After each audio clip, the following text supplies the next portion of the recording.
Dr. Mary Kate Hurley. Tell me a little bit about yourself. Hi there. I'm Dr. Hurley, and I teach the Middle Ages broadly in literature. And so part of what I focus on is in my research is Old English, but in particular, I'm interested in the way that translation affects ideas of community.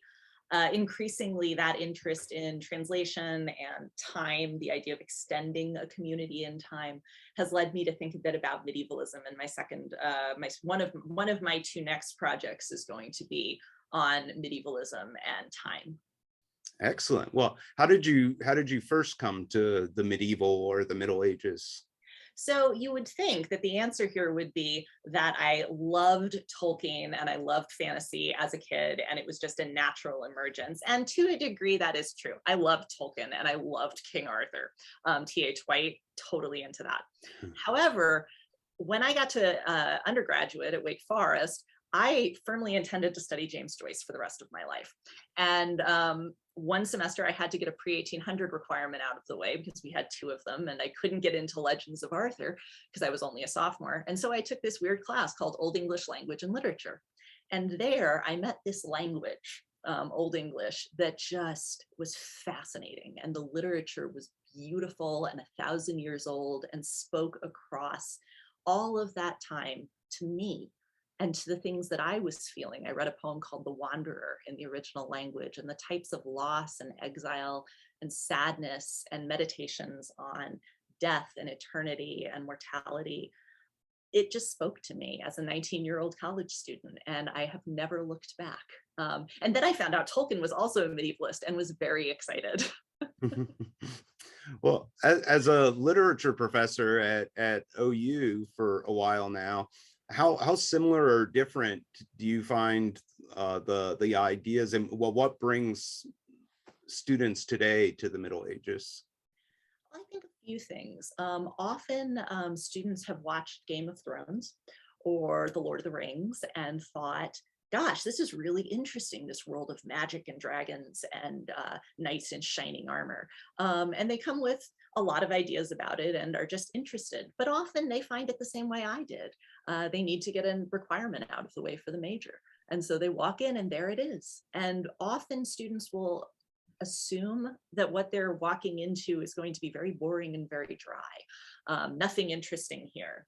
And what they find is that it's some of the most vibrant literature that was ever written, and certainly touches on any number of issues of the present day, from gender and sexuality to race and racism, to thinking about any number of both identity categories and ideas about how the world is or should be. So it's really fun to watch students sort of evolve from, I'm here because you put Tolkien in the title of the course, and that sounds less scary, to I really love Norse mythology and want to look at how it's been used in different ways. And so it's been fun to watch that happen. Yeah. Do you find that there are any notions or preconceptions that students have when they're specifically talking about these issues in relation to the Middle Ages that you feel like really need to be corrected or modified or changed in any way? There are a few. There's the idea that the period is particularly more violent than the present day, which in some ways it is, and in some ways it very much isn't. I think the one that students may have that in students doesn't have to be harmful and often isn't, but that has been weaponized in popular culture and in the wider world is actually the idea that medieval Europe was a monolithic, monocultural, monolingual, monoracial society. We see with certain white supremacist organizations this idea that the Middle Ages is some kind of homogeneously white world, and that it was the time when Europeans could be proud of their heritage and all of that. And that's absolutely false. It wasn't a monolithically white world. Even the Vikings, which often those are kind of the image that white supremacists will repair to. The Vikings are constantly in contact with different cultures. Ibn Fadlan and the Land of Darkness, for example, talks about how the Viking Rus are met and conversed with by Ibn Fadlan, who's a Baghdadi writer and traveler. And it really, we see silk from China, we see all of these different cultures having contact and really influencing one another in ways that are meaningful and important, and that also make it clear that the Europe, medieval Europe, as conceived by people who want to think of it as a pure white homogenous place, never really existed in that way in the first place. And it's up to all of us, I think, to be more attentive to the ways in which our reflections on the Middle Ages also reflect the complexity and the cultural diversity of the period as well. Hmm. Well, you mentioned Ibn Fadlan, and as a Old English scholar, of course, you know Beowulf very well, and that makes me wonder what you think about different cinematic attempts at portraying Beowulf on the movie screen or the television screen, whether 13th Warrior or any of them. One of the things that is remarkable to me, how there were almost no like film versions of Beowulf until not that long ago. And now there's quite a few. So what do you make of them? Do Well, you recommend any? Do you hate any?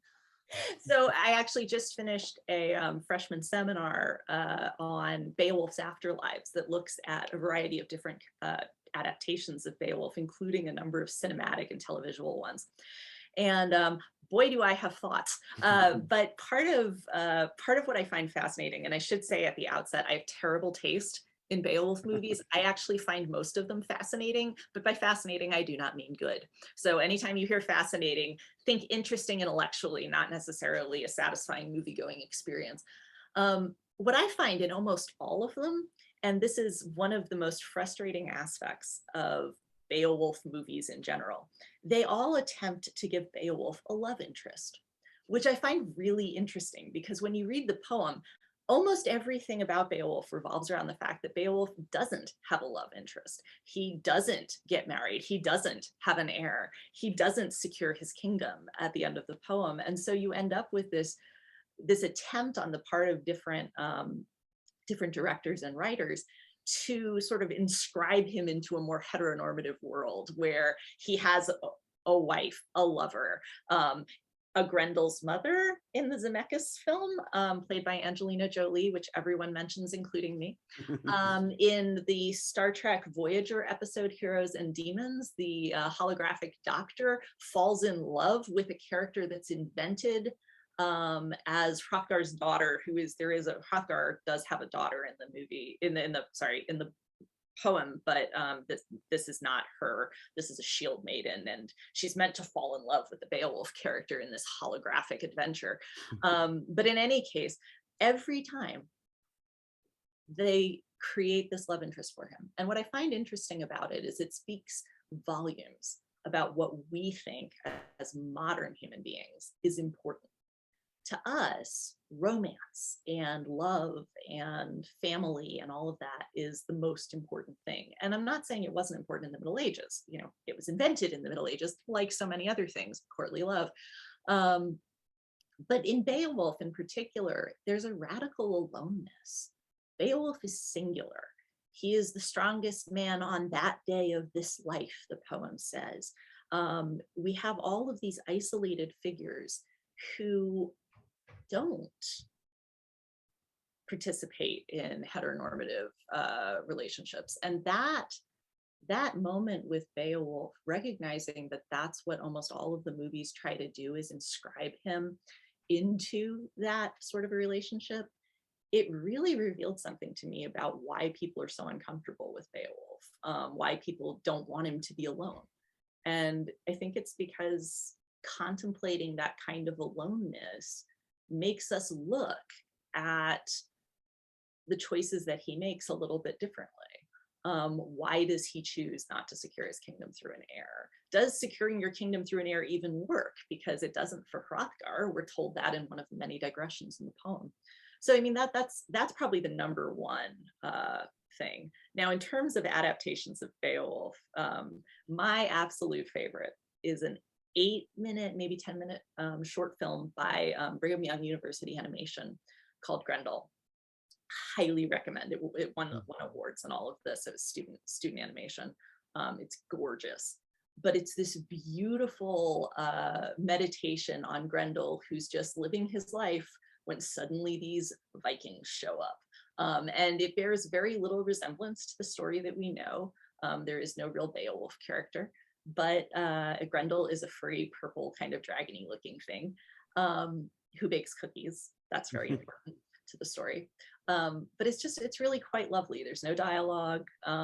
It really relies on certain visual cues and certain sound cues to show us the relationships between the different characters and how Grendel is meant to be perceived. So that's one that I would highly, highly recommend. And I think it's actually good. Whereas the other ones I would highly, highly recommend, like, for example, well, the Voyager episode, I'm pretty sure it's extremely bad based on what my students tell me, but I still like it. Oh, that's great. And then there's also there's I think more than one graphic novel adaptation. Oh yeah. And it made me wonder, like, I guess obviously you like movies, and so do I, and I also like pretty much all Beowulf movies in that weird way that you do. Is there a favorite form of popular media besides movies that you enjoy that has some sort of medieval aspect to it? One of the things I love doing is reading novelizations of different medieval stories. So, for example, a few years ago, Nicola Griffith wrote a beautiful book called Hild, and it's about the abbess Hild, who was the head of a Domble monastery in early medieval England, and the work that she did as that abbess. And it's highly fictionalized. It's imagining her world in a lot of ways. But it's really quite beautiful, and getting that kind of insight can be really lovely, just to spend time in a more fully fleshed out version of a story that we know only because Bede decided to devote a chapter of it, and then completely sideline her from the rest of her own history in a certain way. So that's one that I love. I love Maria Debona Headley's The Muir Wife, which is an adaptation of Beowulf into a novel set in suburbia. And it is absolutely brilliant. She does something with the mother-in-laws that turns them into a kind of Greek chorus that's just absolutely brilliant. And it's a really sensitive portrayal of everything from PTSD to racialization and otherness. That's just really, it's a gorgeous, gorgeous book. Yeah, no, I love, and of course, everyone loves John Gardner's Grendel, in part because you can still discover things about it on the 15th or 16th or 20th time you read it. There's just these little things that he does, and in that way, it reminds me a lot of the poem, because the poem will have these half lines that you never notice until one day you do. And it's like, they just come out of nowhere. And this semester, thanks in part to a student, one of the things I noticed was the way that he was using italics throughout the novel to collapse different characters. And that was something that one of my students pointed out that I'd never noticed that was happening. And it's brilliant. I hope that the student does something with that paper, actually, because it's really cool. It's a good idea. So yeah, I love the novels about medieval. I've actually written an essay on the Elder Scroll V Skyrim, which is one of the Elder Scroll series it's set in Skyrim, which is a northern part of the world, Tamriel. I know way too much about this now, but one of the things that it uses is a lot of sort of Viking ideas, and that's what initially drew me to it. But what I really ended up finding fascinating was the way that it used ideas of a kind of fictionalized idea of indigeneity. Um, who is indigenous? Who gets to claim this land as their rightful home from the beginning of time, the dawn of the world, I believe is what one of the characters says. And it becomes very complex very quickly because, like everyone, the reason that I play video games is to read the books that are in them. And so when you start to read the books and you start to look at the histories that are sort of layered in there, the sort of this fight over Skyrim and this sort of like large idea of imperialism and fighting back against imperialism, it's layered over another kind of colonization that the Nords, the Viking culture in this, actually participated in themselves, that displaced the original inhabitants of Skyrim. And so it's a really interesting move that the game designers made, but it's one that most players won't access because they just play the lines that they're given, and unless they go looking for these stories, unless they really delve into the history, it's all hidden in the books. So of course that's what I spent my time doing, running around Skyrim, ignoring dragons and reading books, kind of like my real life. Well, I love interviews that give me things to add to my reading list. So I really appreciate that. And I appreciate you taking the time to do this. So thank you very much. My pleasure. Bye-bye. Bye.